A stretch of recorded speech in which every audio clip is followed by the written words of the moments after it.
اعوذ باللہ من الشیطان الرجیم بسم اللہ الرحمن الرحیم الحمد للہ وحدہ والصلاة والسلام علی من لا نبی بعدہ وعلی آلہ واصحابہ الذین اوفوا عہدہ اما بعد فاعوذ باللہ من الشیطان الرجیم بسم اللہ الرحمن الرحیم یا ایہا الذین آمنوا اتقوا اللہ وکونوا مع الصادقین اللہم صل علی سیدنا ومولانا محمد النبی الامی الحبیب العالی القدر العظیم الجاہ وعلی آلہ وصحبہ وبارک وسلم اللہ رب محمد صلی علیہ وسلم نحن عباد محمد صلی علیہ وسلم۔ برادران اسلام اہل سنت والجماعہ، اللہ سبحانہ و تعالی اپنے خاص بندوں مومنوں نبی اکرم صلی اللہ علیہ وسلم کے غلاموں کو خطاب کرتے ہوئے ارشاد فرماتا ہے، یا ایہا الذین آمنوا، اے ایمان والو، اتقوا اللہ، اللہ تعالیٰ سے ڈرو، وَكُونُوا مَعَ الصَّادِقِينَ، اور سچوں کے ساتھ ہو جاؤ۔ حضرات گرامی،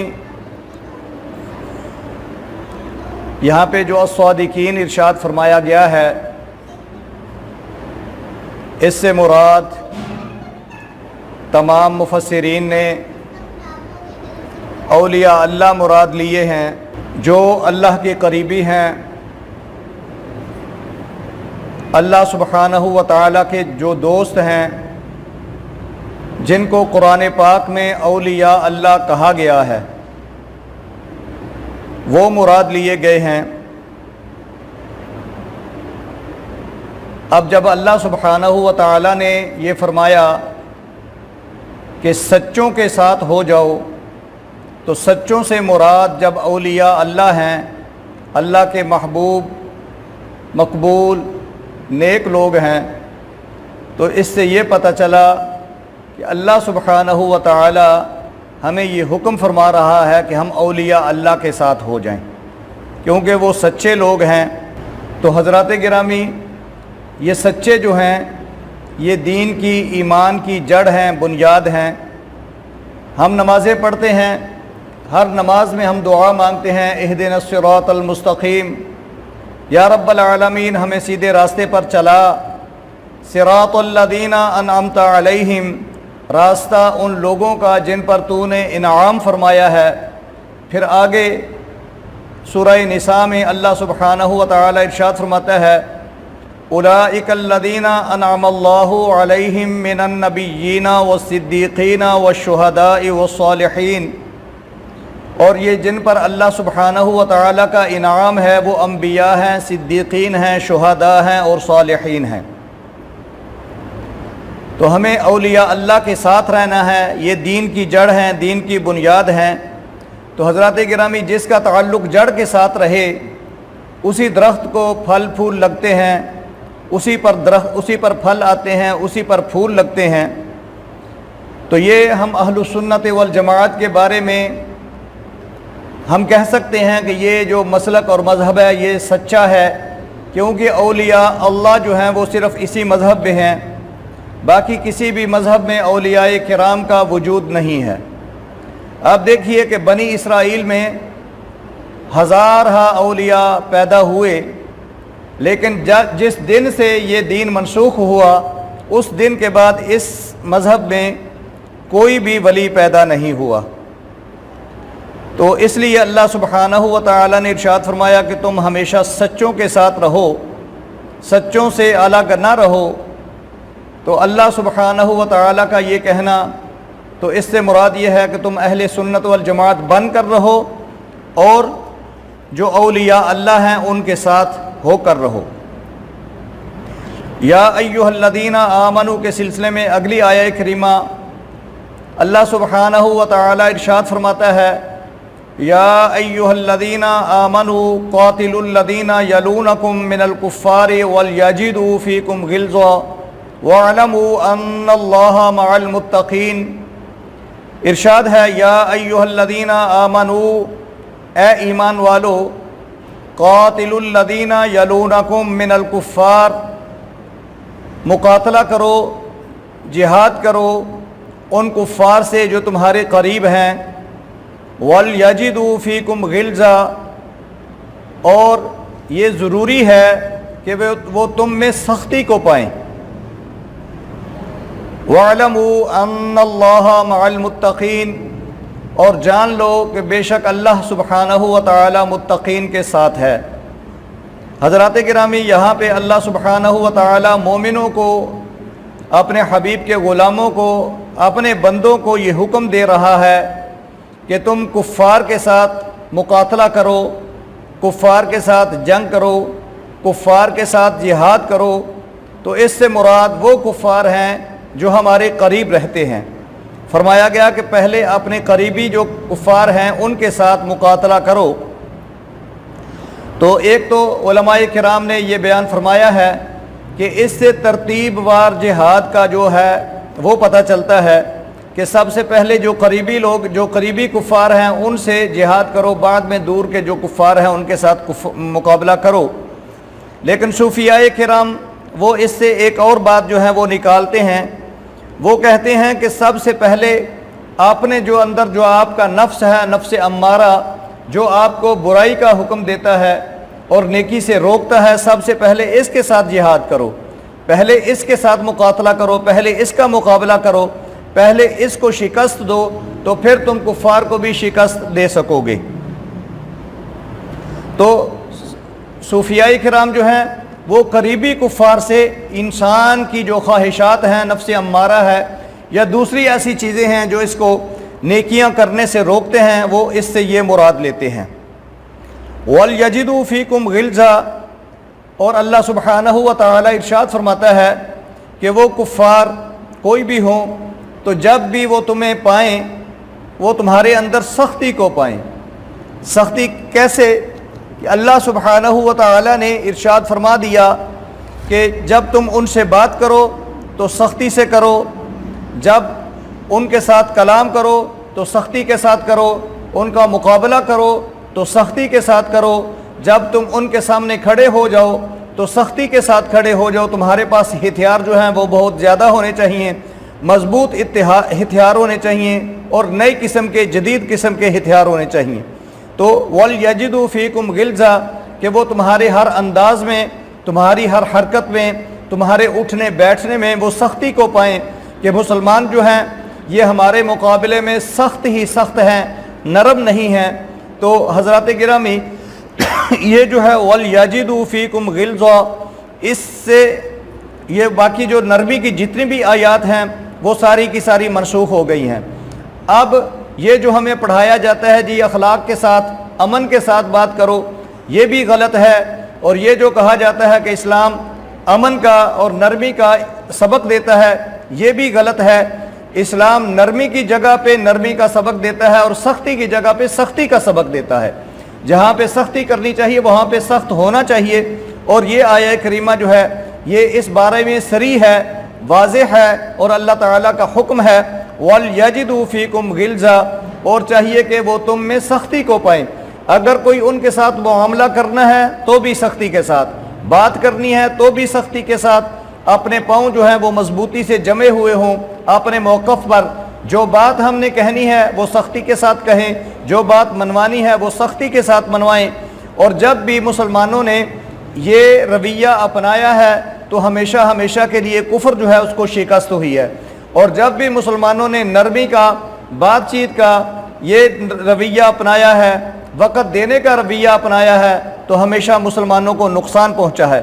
تو اس آگے ارشاد فرمایا وَاعْلَمُوا أَنَّ اللَّهَ مَعَ الْمُتَّقِينَ، اور جان لو بے شک اللہ سبحانہ و تعالی متقین کے ساتھ ہے۔ تو اس سے یہ بھی پتہ چلا کہ جو کفار کے ساتھ مقاتلہ کرتے ہیں، جہاد کرتے ہیں اور ہر وقت کفار کے مقابلے میں سختی کے ساتھ رہتے ہیں، وہ متقین ہیں۔ کیونکہ اللہ سبحانہ و تعالی نے آیہ کریمہ کو ختم اس بات پر کیا ہے کہ وَاعْلَمُوا أَنَّ اللَّهَ مَعَ الْمُتَّقِينَ، بے شک اللہ سبحانہ و تعالی متقین کے ساتھ ہے تو اللہ سبحانہ و تعالی ان کے ساتھ ہے جو کفار کے ساتھ سختی کے ساتھ بات کرتے ہیں، اور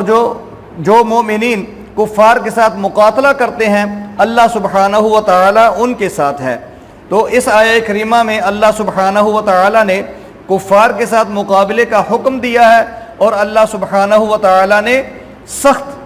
کفار کے مقابلے میں سخت رہنے کا، سخت بننے کا حکم دیا ہے۔ اگلی آیہ کریمہ اس میں ارشاد ہوتا ہے یا ایھا الذین آمنوا ارکعوا واسجدوا واعبدوا ربکم وافعلوا الخیر لعلکم تفلحون۔ یا ایھا الذین آمنوا، اے ایمان والو، ارکعوا، رکوع کرو، واسجدوا، اور سجدہ کرو، واعبدوا ربکم، اور تم اپنے رب کی عبادت کرو، وافعلوا الخیر، اور بھلائی کے کام کرو، لعلکم تفلحون، تاکہ تم فلاح پا جاؤ۔ حضرات گرامی، اللہ سبحانہ و تعالی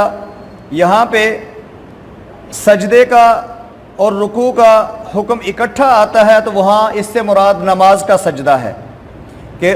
ارکعوا واسجدوا، کہ رکوع کرو اور سجدہ کرو۔ جہاں پہ رکوع اور سجدے کا اکٹھا حکم آئے وہاں نماز کا رکوع اور سجدہ ہے، کیونکہ باقی جتنے بھی سجدے ہیں، سجدہ سہو جو ہے وہ رکوع کے ساتھ نہیں ہے،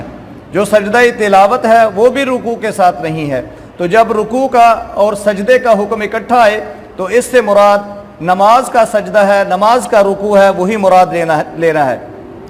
اسی لیے حنفیہ جو ہیں وہ یہاں پہ سجدہ نہیں کرتے، وہ کہتے ہیں کہ یہاں پہ سجدہ تلاوت نہیں ہے، اور دوسری جگہوں پہ جہاں پہ ہے وہاں پہ ہے۔ آگے ارشاد فرمایا وَاعْبُدُوا رَبَّكُمْ، تم اپنے رب کی عبادت کرو۔ تو حضرات گرامی، عبادت میں سارے کام آ جاتے ہیں جو بھی اللہ سبحانہ و تعالیٰ کی عبادت سمجھ کے کیے جائیں۔ اس میں نماز بھی ہے، اس میں روزہ بھی ہے، اس میں حج بھی ہے، اس میں زکوٰۃ بھی ہے، اس میں صدقہ و خیرات دینا بھی ہے، اس میں سارے کام جو ہیں وہ اللہ سبحانہ و تعالیٰ کی عبادت کے ہیں۔ آگے ارشاد فرمایا وَافْعَلُوا الْخَيْرَ، اور بھلائی کے کام بھی کرو۔ بھلائی کے کام کیا ہیں؟ اپنے مسلمان بھائی کے ساتھ اس کو سلام کرنا، اس کے ساتھ مسکرا کے بات کرنا، اس کی عیادت کرنا، اس کا حال احوال پوچھنا، یہ سارے کے سارے جو ہیں یہ بھلائی کے کام ہیں۔ تو اللہ سبحانہ و تعالیٰ نے نماز کا حکم بھی دیا، باقی عبادات کا حکم بھی دیا، اور وَافْعَلُوا الْخَيْرَ، بھلائی کے کاموں کا حکم بھی دیا۔ تو یہ سب الگ الگ کام ہیں اور اپنی اپنی جگہ پر ان سب کی بہت اہمیت ہے۔ ارشاد فرمایا لعلکم تفلحون، تاکہ تم فلاح پا جاؤ۔ جیسا کہ ہم بار بار کہہ رہے ہیں، عرض کر رہے ہیں، بیان کر رہے ہیں کہ تفلحون، فلاح جو ہے یہ دنیا اور آخرت کی کامیابی کی نشاندہی کرتی ہے۔ فلاح کا جو معنی ہے یہ دنیا کی کامیابی کی طرف بھی ہے اور دین کی کامیابی کی طرف بھی ہے، آخرت کی کامیابی کی طرف بھی ہے۔ تو اللہ سبحانہ و تعالیٰ نے ارشاد فرمایا کہ اے ایمان والو، رکوع کرنے والوں کے ساتھ رکوع کرو، سجدہ کرنے والوں کے ساتھ سجدہ کرو، اور اپنے رب کی عبادت کرو اور بھلائی کے کام کرو، تاکہ دنیا اور آخرت میں تم کامیاب ہو جاؤ۔ تو حضرات گرامی، ہمیں یہ کام کرنے چاہیے اور ان پر غور و فکر کرنا چاہیے کہ ہم کون کون سے کام جو ہیں وہ بھلائی کے کر سکتے ہیں۔ علماء کرام نے بیان فرمایا ہے کہ جب کوئی بندہ اپنے گھر سے نماز کے لیے نکلتا ہے تو وہ جتنی بھی نیکی کی نیتیں کرتا ہے اللہ سبحانہ و تعالیٰ اس کو اتنی نیکیاں عطا کرتا ہے۔ وہ کیسے کہ جب کوئی بندہ گھر سے نکلتا ہے تو وہ یہ نیت کر لے کہ ابھی میں گھر سے نماز کے لیے نکل رہا ہوں، تو یہ اس کو ایک نیکی ہو گئی۔ پھر وہ یہ نیت کر لے کہ میں نماز ادا کرنے کے لیے میں وضو کروں گا، تو یہ ایک اور نیکی ہو گئی۔ پھر وہ گھر سے نکلتا ہے تو پھر یہ بھی نیکی ایک نیت کر لے کہ مجھے راستے میں جو بھی مسلمان بھائی ملے گا میں اس کو السلام علیکم کہوں گا، تو اس کو ایک اور نیکی مل گئی۔ پھر وہ یہ نیت بھی کر لے کہ میں اس بھائی کا حال احوال پوچھوں گا۔ پھر وہ یہ نیت بھی کر لے کہ اگر کوئی بیمار ہوگا تو میں اس کی تیمارداری کروں گا۔ پھر وہ یہ نیت بھی کر لے کہ اگر مجھے کوئی جنازہ ملے گا تو میں جنازہ بھی پڑھوں گا۔ تو اس طرح کی جتنی بھی نیتیں وہ کر سکتا ہے وہ نیتیں کرے، اللہ سبحانہ و تعالیٰ اس کو ان تمام نیتوں کا ثواب عطا فرمائے گا۔ اگلی آیہ کریمہ میں ارشاد ہے یا ایھا الذین آمنوا لا تتبعوا خطوات الشیطان، وَمَن يَتَّبِعْ خُطُوَاتِ الشَّيْطَانِ فَإِنَّهُ يَأْمُرُ بِالْفَحْشَاءِ وَالْمُنكَرِ وَلَوْلَا فَضْلُ اللَّهِ عَلَيْكُمْ وَرَحْمَتُهُ مَا زَكَى مِنكُم مِّنْ أَحَدٍ أَبَدًا وَلَكِنَّ اللَّهَ يُزَكِّي مَن يَشَاءُ وَاللَّهُ سَمِيعٌ عَلِيمٌ اور واللہ سمیع علیم۔ اللہ سبحانہ و تعالی ارشاد فرماتا ہے یا ایھا الذین آمنوا، اے ایمان والو، لا تتبعوا، نہ اتباع کرو، نہ پیروی کرو، نہ پیچھے چلو، خطوات الشیطان، شیطان کے قدموں کے،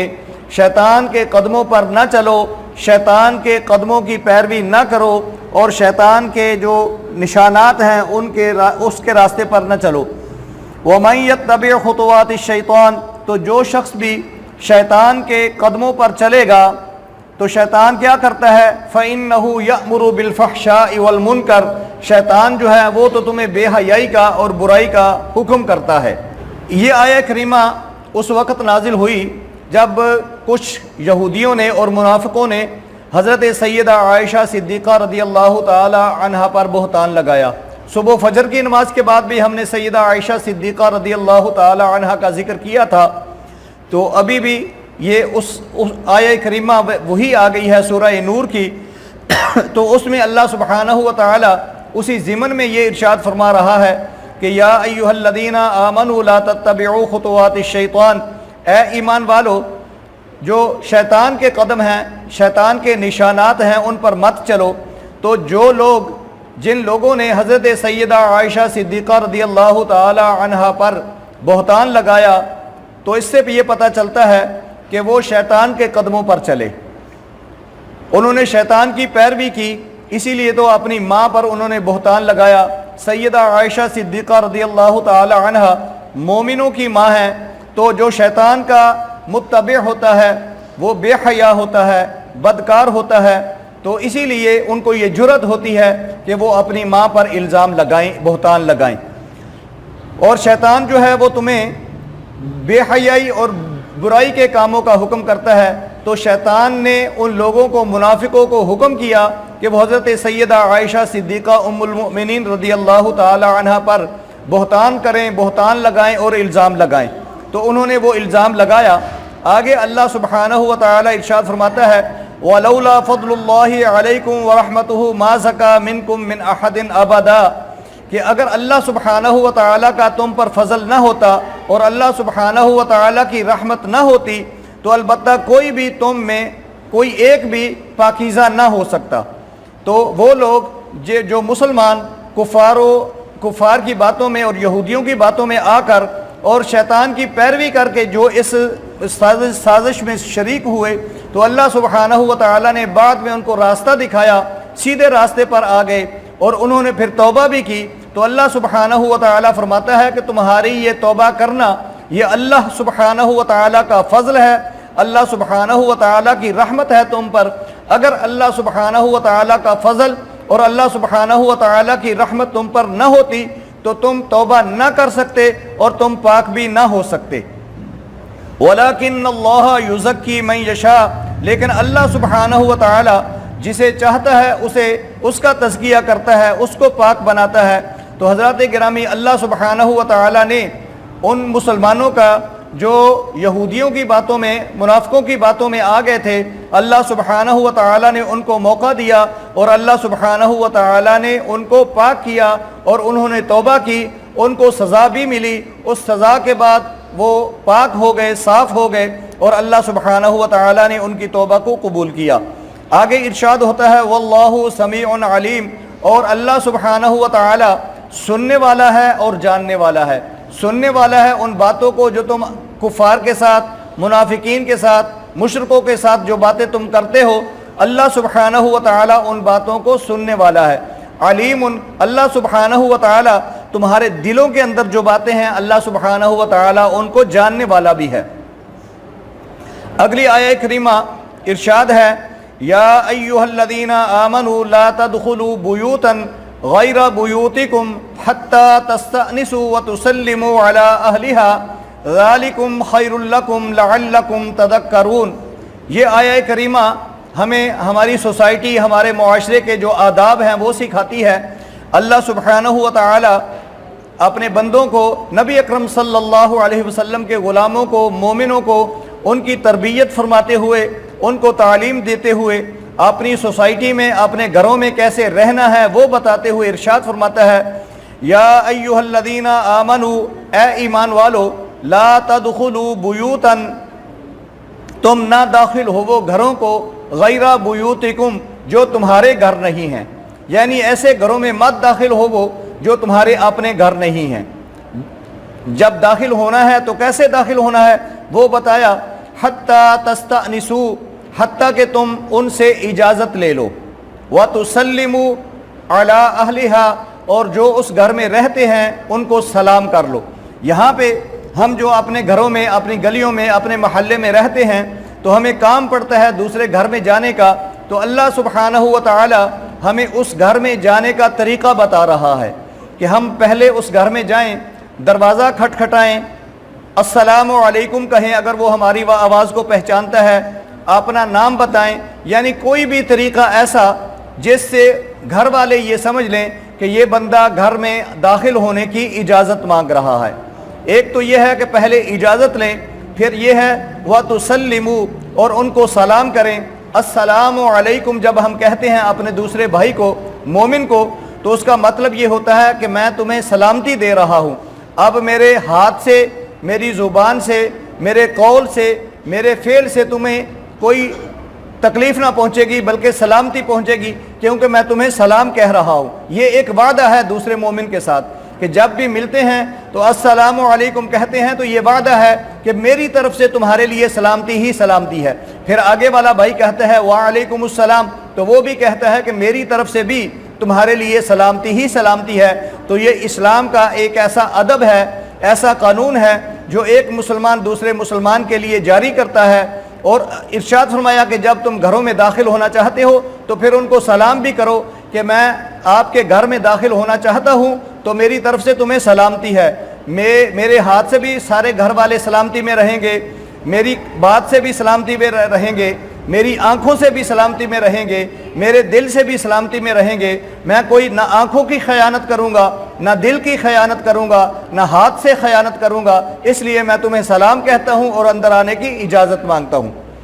آگے ارشاد فرمایا کہ یہ کام جب تم کرو گے، ذالکم خیر لکم، یہ بہتر ہے تمہارے لیے، لعلکم تذکرون، اگر تم دھیان کرو۔ تو یہ کیوں بہتر ہے کہ جب ہم کسی کے گھر میں جائیں گے اور اس کو معلوم ہوگا کہ یہ جو میرا بھائی میرے گھر آیا ہے تو اس کے آنے کی وجہ سے نہ تو میرے گھر کی عزت جو ہے اس کو خطرہ ہے، نہ ان کی جانوں کو خطرہ ہے، نہ ان کے مالوں کو خطرہ ہے، تو اس لیے ارشاد فرمایا ذالکم خیر لکم، یہ تمہارے لیے بہتر ہے کہ اجازت بھی لو، سلام بھی کرو۔ سلام کرو جب تمہیں اجازت بھی مل جائے، سلام کا جواب بھی مل جائے تو پھر تم اندر داخل ہو جاؤ، تو یہ تمہارے لیے بہتر ہے، کیونکہ یہ تمہاری ایمانداری اور امانت داری ہے کہ جب تم کسی کے گھر میں جاؤ تو اس کے گھر کی جان، مال، عزت تم سے محفوظ رہنی چاہیے۔ لعلکم تذکرون، یہ اس لیے ہے شاید کہ تم سمجھ لو اور دھیان رکھو اور اس بات کو اپنے ذہن میں بٹھا لو۔ حضرات گرامی، یہ جتنی بھی آیات کریمہ ہیں پہلے بھی ہم عرض کر چکے ہیں کہ اللہ سبحانہ و تعالی مومنوں کی، خاص مومن بندوں کی، اپنے حبیب کے غلاموں کی، مومنوں کی خاص تعلیم، تربیت فرمانا چاہتا ہے، اور یہ خاص آیات جو ہیں قرآن پاک میں یہ اسی سلسلے کے اندر آئی ہیں۔ تو آپ نے دیکھا کہ یہ جو گھر کے اندر جانے کا طریقہ اللہ سبحانہ و تعالی نے بتایا، اگر ہم اس کو بھی استعمال کریں تو کتنا اچھا طریقہ ہے۔ میرے گھر میں جو آئے گا وہ بھی اسی طرح آئے گا، میں بھی کسی کے گھر میں جاؤں گا تو اسی طرح جاؤں گا، میرے جانے سے وہ امن میں رہے گا، سلامتی میں رہے گا، محفوظ رہے گا، اور جب وہ میرے گھر آئے گا تو میں بھی امن میں رہوں گا، محفوظ رہوں گا، سلامت رہوں گا۔ تو حضرات گرامی، ہم دعا کرتے ہیں کہ اللہ سبحانہ و تعالی ہمیں ان تمام قوانین کو اور جو ایمان کے بارے میں اللہ سبحانہ و تعالی نے آیات بیان فرمائی ہیں ان پر عمل کرنے کی توفیق عطا فرمائے۔ سبحان ربک رب العزت عما یصفون وسلام علی المرسلین والحمد للہ رب العالمین۔ آج 19 رمضان ہے اور موسم کی وجہ سے آج مدرسے کے سیم میں بیٹھ پائی جا رہی ہے اور آج سبزیوں والا پلاؤ ہے۔ اللہ تعالیٰ ان دونوں کو جزائے خیر دے جو اس کار خیر میں تعاون فرماتے ہیں۔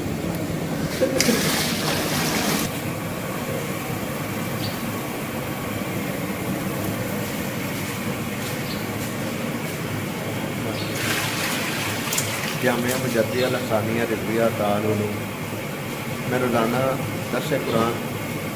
اور افطاری کا اہتمام کیا جاتا ہے۔ اسی سلسلے میں یہ دیکھ مدرسے کے سلسلے میں بتائی جا رہی ہے، سب کی وجہ سے تیز ہوا چلنے کی وجہ سے۔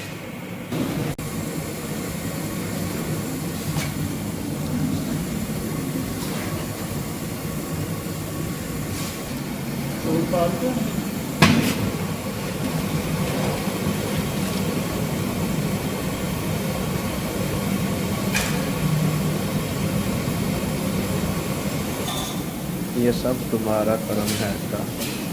کہ بات اب تک بنی ہوئی ہے۔ اللہ تعالیٰ کے فضل و کرم سے آج 19 رمضان المبارک بروز جمعرات 21 اپریل 2022 ہے۔ اللہ تعالیٰ کے فضل و کرم سے بڑے اچھے ہی طریقے سے روزانہ جامعہ مجدیہ الثانیہ رضویہ دارالعلوم میں کروائی جاتی ہے اور بڑا پرامن ماحول ہوتا ہے۔ 6 بجے روزانہ درس قرآن شروع کیا جاتا ہے۔ حافظ صاحب حافظ محمد احمد رضا مصطفی صاحب درس قرآن دیتے ہیں اور اس کے بعد افطاری کروائی جاتی ہے اور اہل محلہ اور روڈ سے گزرنے والے مسافر حضرات افطاری کر کے جاتے ہیں اور اس کار خیر میں جو لوگ حصہ لیتے ہیں اللہ تعالیٰ ان کے جان و مال عزت میں اضافہ کرے، کاروبار میں ترقی دے۔ اچھی نیت سے جو بھی کام کیا جائے اس میں اللہ تعالیٰ کی ذات برکت ڈالتی ہے اور برکت ایسے کہ جو ظاہر ہوتی نظر آتی ہے۔ ہم نے اس سلنڈر میں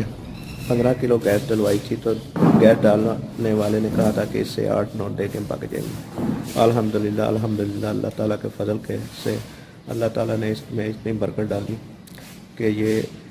12 دیگیں پک چکی ہیں اور اس میں گیس موجود ہے۔ اس کو کہتے ہیں برکت اور بے برکت کا کنسیپٹ، کیونکہ اللہ تعالیٰ کی ذات کے لیے، اللہ تعالیٰ کے نیک کاموں کے لیے جو نیت آدمی اچھی رکھتے ہیں اس میں اللہ تعالیٰ کی ذات برکت ڈالتی ہے اور وہ آدمی پرسکون ہر وقت رہتا ہے۔ تو یہ دعا ہے ہماری کہ جو ہمارے ساتھ تعاون کرتے ہیں لوگ، اللہ تعالیٰ ان کے کاروبار جان و مال میں برکت دے، رزق میں اضافہ کرے، آمین۔